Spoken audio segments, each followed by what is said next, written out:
personal. Cooperation. Collaboration. Responsibility. Discretion. Educability. Everyone. Together.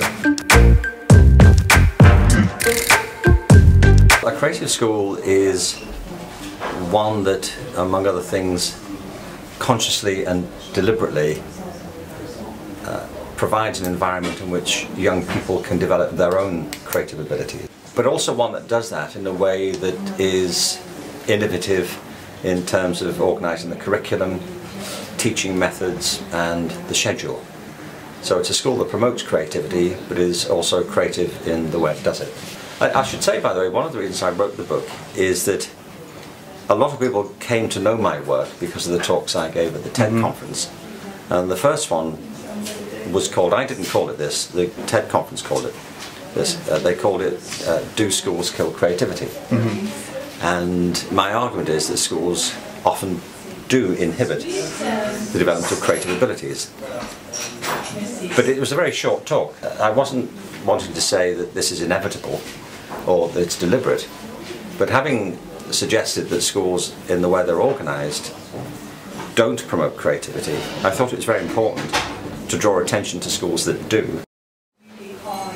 Culture. Professional development. Just one word, yeah. Refreshment. Learning community. That's two words. Oh. I was watching here the other day, there's a festival of music, and we're having, we're listening to some music. There was quite a young child, I mean, he was probably, I don't know, 10 months old. He was jogging along to the music. He started clapping before everybody else, because he had already learned that's what you do. And it's a small example of just how absorbent children are and how much they learn on their own. Education is a deliberate and organised programme. There are two assumptions really in public systems of education. One is that there are some things that we feel are so important for our children to learn that we don't want to leave it to chance. We have a history curriculum because we believe in various ways that there are certain things that have shaped the national character or are essential to an understanding of the way the world is, that we put them in a curriculum. And the second reason is there are some things that we think are important but they're too difficult to learn on your own, like parts of mathematics, algebra. It's unlikely that most kids will just figure that out, you know, and it's a lot quicker to tell them and help them to do that. So one of the big debates in all education is what should be the content. Yes. And that's a big debate currently in France, I know, with some of the suggested reforms where some people have become very concerned that what they consider as central to an education in French culture is being pushed to one side. So that's a big part of the debate. But another is that often children's appetite for learning, ironically, becomes dull when we start to educate them. And I think it's in part because the systems we have in place don't match the natural rhythms of children's learning.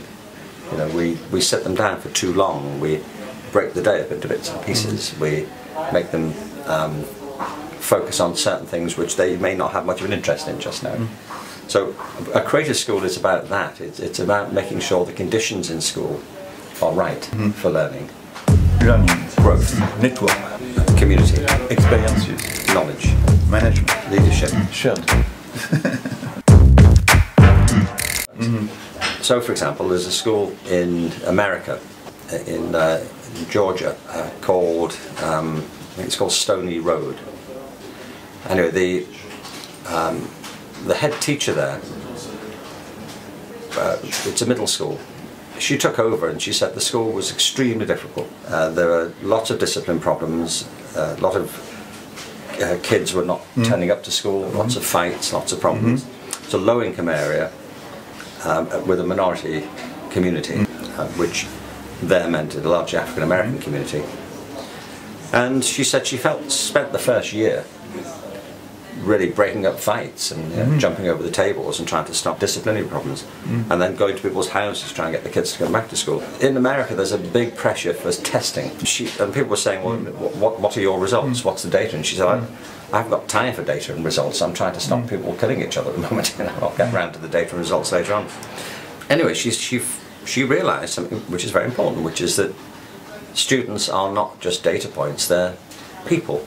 You know, it's so obvious to say it, but they're living people with feelings and hopes and aspirations and anxieties and biographies and circumstances. So she decided what they had to do. All the staff met and said, what we have to do before we do anything else is really get to know these children and the issues that are challenging them and the talents that characterise them. And she, for example, there's lots of examples she gave, but the staff and she worked with every child individually to find out what it was that turned them on. So one girl, for example, said that she just loved music. She loved to sing and she loved to play. So they gave her an enhanced music curriculum. One young guy, she said, was really a statistic waiting to happen. But he was obsessed with football. And he wasn't in the football team, so they gave him a football training program. It's a very simple thing to do, but she said, and they did different things for all the kids, but she said what we realised we had to do was to make school about them. And if school provided for the things that mattered to them, they were much more likely to pay attention to the things that mattered to us. Anyway, 4 years later, the results of the school went up. You know, they changed all the timetable around. They made it very personal, individual. The results went much higher, and the parents were satisfied. There was a waiting list to get to the school where previously people didn't want to go to the school. And in fact, Laurie, who's the head teacher, Laurie Barron, was nominated and became recognised as the middle school teacher, the head teacher of the year. She got creative. She didn't think, well, I've got to force these kids into the system. She thought, we've got to adapt the system to these kids. So sometimes people think when you talk about creative work that it's some sort of liberal, romantic indulgence, but actually it's the thing that works best in the hardest of situations. This is the top 100 wonderful. in France. Yes. And this is for you. I need this book. Just to show you that creative school is possible everywhere, even in France. There are people doing wonderful schools, like I'm sure these top 100 innovation schools already. And what it illustrates to me is that you can make changes within the system as it is. You can make changes to the system, which is one of the political imperatives, I think. Or, and some people are doing it, you can just make changes outside the system and decide you don't want anything to do with it. So there are lots of ways of challenging or adapting the system. For a lot of the examples here are people who are doing it in the system. And my sense of it is that if you change education if you're a head teacher, a principal, if you change your school, you are changing the system. If you're a teacher and you change the way you teach, you are changing the system for the kids you teach. So I think these sorts of publications are really very important because it encourages other teachers to think, well, if they're doing it, we can do it. Climate. Informality. Structure. Parents. Ecosystem. Sustainability. Renewal. Modernity. Tradition. I'll tell you why I want to say that. Because one of the constant tensions, it seems, in education debate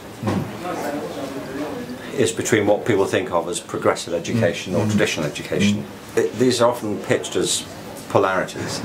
If you think this, you can't think that. So, for example, some people, because of the work I do, have me categorized as a progressive, which they then interpret as meaning that I am against teaching formal skills or discipline or structure. The caricatured positions are that traditional educators teach from the front of the class to the whole class, and their job is to instruct them in things that they know that the kids have to learn. And there are a lot of educators who are still like that, and who believe that that's the only way to teach, and it's the best way to teach. And the progressive educator is somebody who just stands at the side and doesn't tell anybody anything. They just let the kids get on with it. Well, I've never held to either view. In fact, I wrote a report with others in the 1970s on drama teaching, called Learning Through Drama, where we argued, and I still argue, my doctoral dissertation was about the need to recognise the relationship between knowledge, skill and creativity. Mm-hmm. You can't be a creative musician for long if you can't actually control the material, the instrument that you're playing. It's like I know all sorts of people who spent years learning to play an instrument, and they were just practicing scales and playing set pieces. And as soon as they'd passed the exams, they just never wanted to pick up the instrument ever again. They were just bored, silly with it. So a lot of this is about pedagogy, but I feel that there's a very important connection between progress and tradition.